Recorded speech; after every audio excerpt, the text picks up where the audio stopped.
पंडित धीरेन्द्र कृष्ण शास्त्री के आगमन पर उनके दर्शन करने के लिए और श्री हनुमंत कथा को सुनने के लिए श्रद्धालुओं का सैलाब कथा स्थल पर उमड़ पड़ा।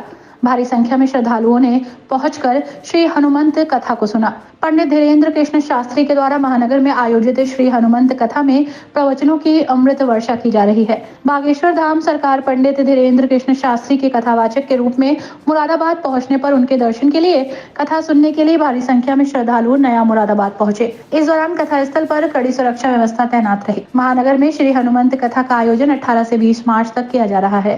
हनुमंत कथा से पूर्व रविवार को भव्य कलश यात्रा भी शहर के नया मुरादाबाद स्थित श्री महाकालेश्वर धाम मंदिर से निकाली गई, जो विभिन्न इलाकों से होती हुई कथा स्थल पर पहुंचकर संपन्न हुई, जिसमें भारी संख्या में महिला श्रद्धालुओं के साथ भक्तगण मौजूद रहे। आपको बता दें कि राम बालाजी धाम बाबा नीव करौली आश्रम ट्रस्ट रजिस्टर्ड लोहिया मानव कल्याण ट्रस्ट के तत्वावधान में 18, 19 और 20 मार्च को हनुमंत कथा और दिव्य दरबार का आयोजन मुरादाबाद महानगर में किया जा रहा है, जिसमें कथा व्यास पंडित धीरेन्द्र कृष्ण शास्त्री पीठाधीश्वर श्री बागेश्वर धाम सरकार के द्वारा अमृत वर्षा की जा रही है। हनुमंत कथा के विषय में विस्तार से जानकारी देते हुए आयोजक विनीत कुमार गुप्ता लोहिया के द्वारा बताया गया कि श्री हनुमंत कथा के कार्यक्रम के आयोजन का शुभारंभ 17 मार्च से कलश यात्रा के साथ हो गया और आज विश्व विख्यात कथा व्यास पंडित धीरेन्द्र कृष्ण शास्त्री बागेश्वर धाम सरकार का हमारे शहर में आगमन हुआ। उनके द्वारा दोपहर 2 बजे से हनुमंत कथा का शुभारंभ किया गया।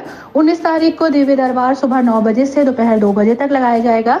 हनुमंत कथा दोपहर 2 बजे से और इसी क्रम में 20 मार्च 2024 को हनुमंत कथा की जाएगी। इस मौके पर पीयूष लोहिया, अनमोल लोहिया, पंकज सक्सेना, राकेश गुप्ता, देवेंद्र बिष्ट, विनीत गुप्ता, गौरव अग्रवाल, शैलेंद्र प्रकाश गुप्ता, प्रदीप कुमार गुप्ता, विनोद राय, जयदेव यादव, राजकुमार शर्मा, शुभम भारद्वाज, विकास गुप्ता, नितिन गुप्ता, अशोक सिंह, संजय तिवारी, राजेश सक्सेना, ज्ञानेंद्र देव शर्मा, वीरशान दास, संजीव आकांक्षी, प्रदीप शर्मा, अजय गुप्ता, मोहित डुडेजा, रचित अग्रवाल, गिरीश चंद, अमित गुप्ता, अवनीश गुप्ता, मनोज गुप्ता आदि उपस्थित रहे।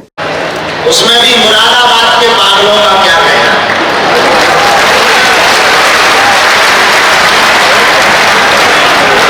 मुरादाबाद जाना ही जाता है पीतल की नगरी के नाम से। यहाँ के पागल, हमने तो आज नजारा देखा, ऐसा जानते हम पिछले साल ही आ जाते। आप लोगों का जो भाव और हमें यहाँ आकर के पता लगा, कोई हमसे कह रहा था मुझे गुरु जी आपका यहाँ आना बहुत जरूरी है। हमने कहा क्यों? बोले यहाँ धर्म विरोधी भी बहुत रहते हैं।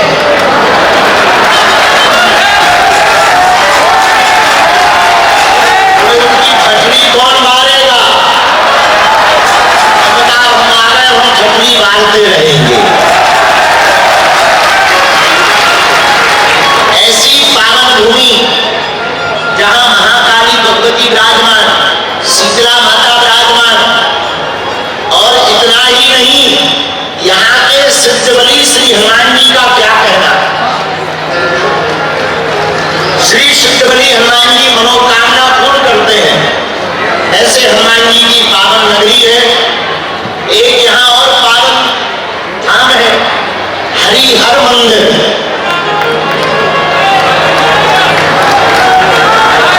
किसी कारणवश हरिहर मंदिर की पूजा तो बंद है, लेकिन आज भी लोग कहते हैं कि भीतर से आवाज आती है।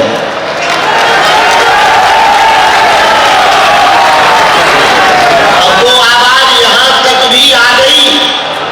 अब तो हम कहेंगे जल्दी से जल्दी उस मंदिर की पूजा भी प्रारंभ हो जानी चाहिए।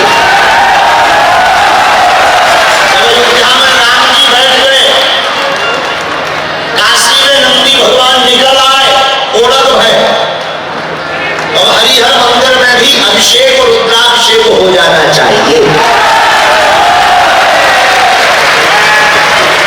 ऐसी नगरी जहां श्री राम बालाजी धाम के सभी ट्रस्टों के सदस्यों ने,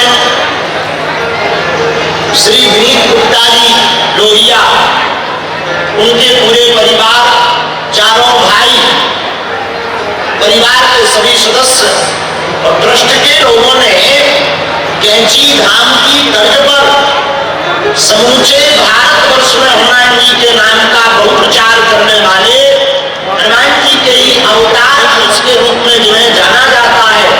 ऐसे परम पूज्य श्री परमनिष्ठ ब्रह्मनिष्ठ संत श्री नीम करोली वाले बाबा जी का स्थान भी यहाँ बना है।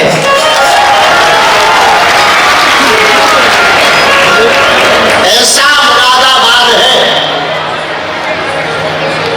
अब इसको मुरादाबाद कहना भी उचित नहीं है। हमें ऐसा लग रहा, अब किसी को बुरा लगे तो I am very very not sorry. हमको ऐसा लग रहा जिस नगर में सिद्धवली हनुमान मंदिर हो, हरिहर मंदिर हो, गढ़गंगा हो, शीतला माता मंदिर हो, कालका माता मंदिर हो, बैरनी शिव महाराज का मंदिर हो, नीम करोली बाबा का मंदिर हो, गंगा जी जहां प्रकट हुई हो, ऐसे मुरादाबाद कहने में इन मंदिरों की अवहेलना है। मुरादाबाद को माधव नगर कर देना चाहिए।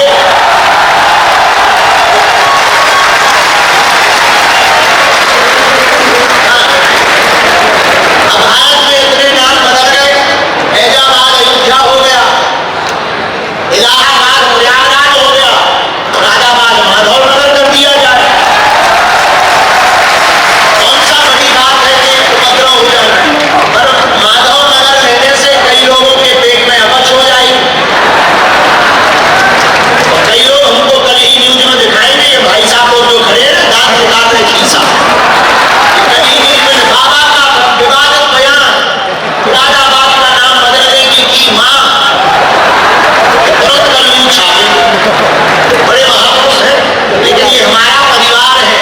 सच बताएं, इस भारत में लोकतंत्र है, इस भारत में चौथा स्तंभ मीडिया है, इसलिए आज भी गरीबों की आवाज और हमारे जैसे छोटे लोगों की आवाज बुलंद है, क्योंकि भारत का चौथा स्तंभ अभी जीवित है। तो पत्रकार महोदय भरो, अगर मुरादाबाद माधव नगर हो जाए तो कोई दिक्कत है? करवा देंगे, आई तो जरूरत ही नहीं पड़ने, तो भैया बुलडोजर चलवा देंगे। लोगों को लगेगा कि ये उपद्रव करने ही आते हैं।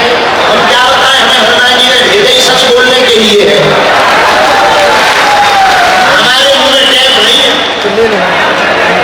तो हमारा भाग्य है, सौभाग्य है कि हम मुरादाबाद उर्फ माधव नगर आए हैं। क्योंकि देखो भाई, हमें तो बड़ी अंदर से उद्विग्नता होती है ये नाम बोलने में। अब बुरा ना मानना, सबकी अपनी अपनी भावना होती है। हम बहुत स्पष्टवादी हैं। देखो, हम नफरत नहीं, हम प्रेम के आदि हैं, पर गर्व से कहते हैं हम हिंदुत्ववादी हैं। हम किसी भी मजहब के विरोध में नहीं है, उनका सम्मान है, लेकिन हम अपने सनातन का सम्मान नहीं छोड़ेंगे, अपने सनातन का अपमान नहीं सहेंगे। खैर, हम सबकी जिज्ञासा, हनुमान जी की कृपा, इन संत जो बगल में महामंडलेश्वर जी विराजमान है, सभी दंडी स्वामी जी भी विराजमान है, सभी आचार्य संत विराजमान है, और इस पीतल की नगरी के सभी पागल विराजमान है। आप लोगों की भक्ति, हनुमान जी की कृपा और हमारे श्री सन्यासी बाबा की दया से